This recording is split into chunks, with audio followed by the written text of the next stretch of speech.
Di dalam Mazmur 115 dan 16, Allah berkata apa? Shamayim ha-shamayim, kerajaan roh, itu kepunyaan Tuhan. Otoritas mutlak Tuhan, raja dan penguasanya Tuhan, raja sorga. Anda baca dalam Daniel 4, pasal 37 dan di dalam Mazmur, Allah kita disebut raja sorga. Adam, itu disebut penguasa atau Tuhan dan raja di bumi. Jadi ketika Tuhan menciptakan manusia, Allah menciptakan kita, itu untuk duduk di sebelah kanannya, untuk bersama-sama menguasai alam semesta ini, memerintah alam semesta ini. Di mana Allah itu berkuasa memerintah di dalam dimensi roh, namanya kerajaan sorga. Itu daerah kekuasaan Tuhan. Manusia itu memerintah di bumi.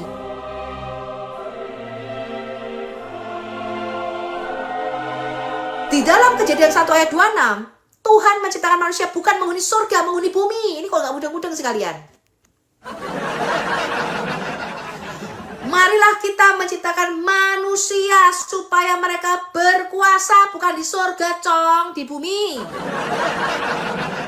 Manusia itu berkuasanya atas 3. Atas ikan-ikan di laut, nih tadi barusan ikan yang lewat nih. Dan semua isinya. Atas burung-burung di udara, itu bicara atmosfer kita. Burung-burung ini bicara langit pertama, itu daerah ketuhanan manusia.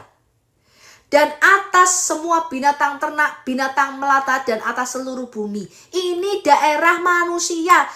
Alkitab menyebut kerajaan yang di bumi ini sebagai kerajaan Adam, Malekut Enos, kerajaan manusia. Daniel pasal yang kedua dan Daniel pasal 4 ayat yang ke-17. Sekali Tuhan menetapkan tujuan penciptaan manusia, maka tujuan penciptaan manusia ini tidak berubah. Manusia tuh nggak boleh menghuni surga. Makanya dikatakan di dalam Amos 3 ayat 7, karena manusia ini diberikan kuasa ketuhanan, segala sesuatu yang diletakkan di bawah kaki Adam. Anda baca Mazmur 8. Daud berkata, siapakah aku ini Tuhan? Sehingga semua kambing, domba, lembu, sapi, ikan-ikan di laut, dan burung-burung di udara, engkau letakkan di bawah kaki manusia. Ini maksudnya, memerintah duduk di sebelah kanan Allah itu ini. Bukan Trinitas. Ya, duduk di sebelah kanan Allah itu bukan Bapa rambutnya putih, sebelah kiri Yesus agak gondrong, lebih muda, sebelah kanan, tengah-tengahnya burung merpati, lalu itulah 3 Allah. Bukan. Duduk di sebelah kanan itu bicara pemerintahan bersama dengan Raja Sorga kita. Di mana Allah disebut Raja Sorga, Adam disebut Raja Bumi. Allah disebut Tuhan di sorga, Adam disebut Tuhan di bumi. Ada banyak orang berpikir ini sama kayak Muslim. Sorga itu sebuah tempat.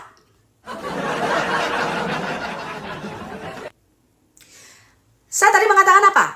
Anda lihat di Netflix, ada satu film dokumenter berjudul In the Name of God, Holy Betrayal. Ada yang menarik di situ, ini berkali-kali saya ngomong. Lalu mereka itu mengajarkan begini, ini kejatuhan gereja nih.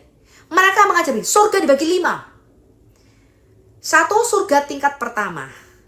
Tingkat pertama ini kamu nggak dapat apa-apa, kamu tinggalnya di padang rumput. Kalau kamu masuk surga tingkat 2, kamu dapat kayak tempat apartemen, kayak tempat tinggal bersama, kayak kos-kosan, tinggalnya bareng-bareng. Kalau kamu masuk surga tingkat ketiga, itu ajaran mereka ya. Kamu akan dikasih rumah masing satu-satu. Ini masih mending nih dapat perumahan satu-satu. Kamu tinggal di surga tingkat 4, kamu dapat istana.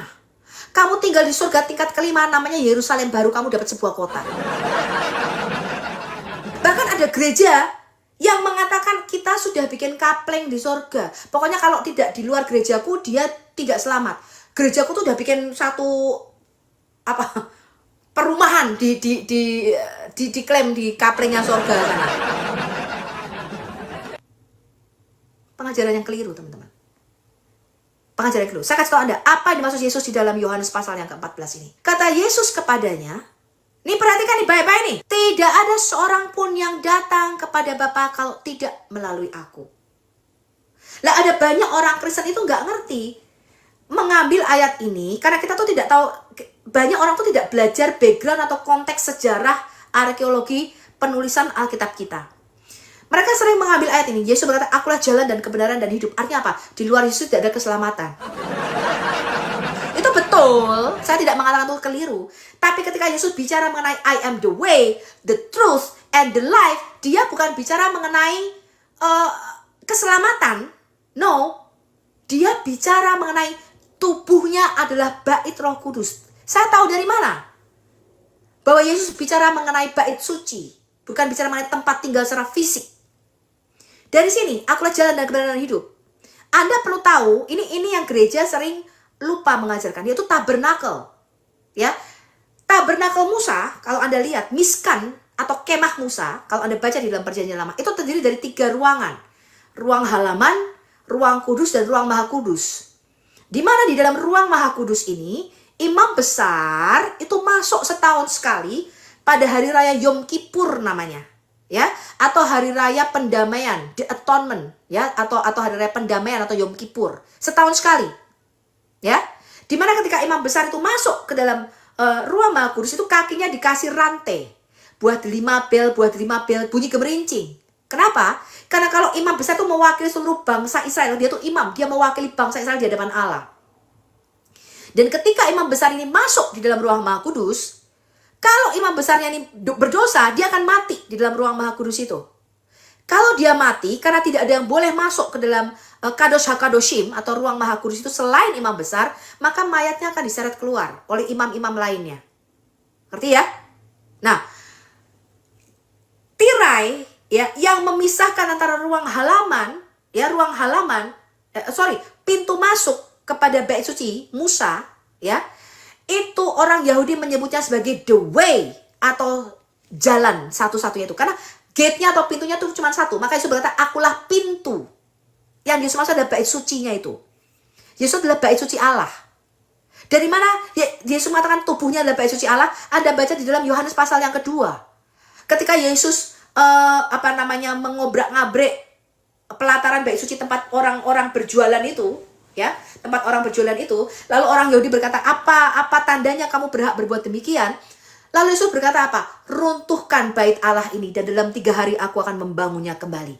Lalu orang Yahudi protes, loh, 46 tahun nenek moyang kami membangun bait suci ini, maksudnya pada zaman Herodes Agung, ya, bait suci kedua maksudnya, dibangun direnovasi itu 46 tahun pada waktu itu, ya, sampai pada tahun 70 tuh renovasi bait suci yang kedua ini masih berjalan. Itu sejarah, itu Anda harus belajar, ya. 46 tahun, ini kata orang Yahudi, nenek moyang kami bangun bait suci ini. Loh, kok kamu mengatakan kamu bisa membangunnya hanya dalam 3 hari? Yesus berkata, runtuhkan bait suci ini. Dalam 3 hari aku akan membangunnya kembali. Lalu, apa kata Yohanes di situ? Baru setelah Yesus bangkit dari antara orang mati, mereka baru ngerti bahwa yang dimaksud dengan bait suci adalah tubuhnya sendiri. Karena Yesus bangkit pada hari yang ketiga. Ngerti? Nah, di dalam miskan atau tabernakel Musa, pintu masuk kepada kemah Musa, itu orang Yahudi, rabi-rabi itu menamakannya sebagai the way, sang jalan. Lalu tirai yang memisahkan antara ruang halaman dengan ruang kudus, itu orang Yahudi menyebutnya sebagai the truth, kebenaran. Kemudian ada tirai yang paling belakang yang memisahkan antara ruang kudus dengan ruang maha kudus, yang pada waktu Yesus mati di atas kayu salib tadi yang kita baca di dalam Matius 27, itu robek dari atas ke bawah ketika Yesus mati di atas kayu salib. Tirai yang robek ini, yang tebelnya tuh setebel telapak tangan, tebelnya tuh tebel ya teman-teman, bukan tirai tipis kayak korden tertiup angin, itu bukan. Tirai itu tuh tebel, setebel telapak tangan, tebel, kainnya tuh tebel, ya. Nah, itu robek dari atas sampai bawah. Tirai ini orang Yahudi menyebutnya sebagai the life, yaitu kehidupan. Karena itu melambangkan jalan masuk menuju ke arah pohon kehidupan. Ruang maha kudus itu adalah simbolik daripada taman di Eden. Jadi miskan atau tabernakel Musa itu orang Yahudi menyebut sebagai miniatur alam semesta. Ngerti ya? Kalau Anda baca di dalam Kejadian, ketika Allah menciptakan langit dan bumi kita, Allah itu membagi menjadi 3. Yaitu bumi yang lambangnya di dalam tabernakel Musa yaitu ruang pelataran atau ruang halaman.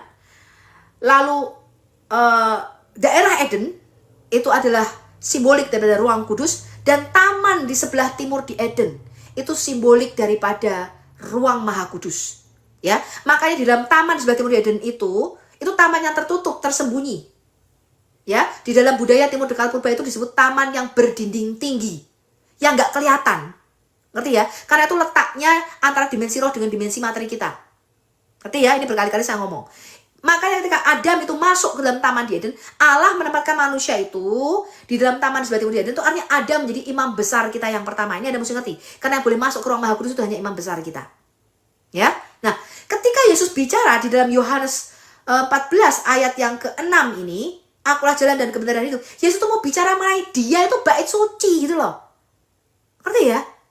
Nah, sekarang kita lihat apa yang dimaksud dalam kita buka 2 Korintus 5.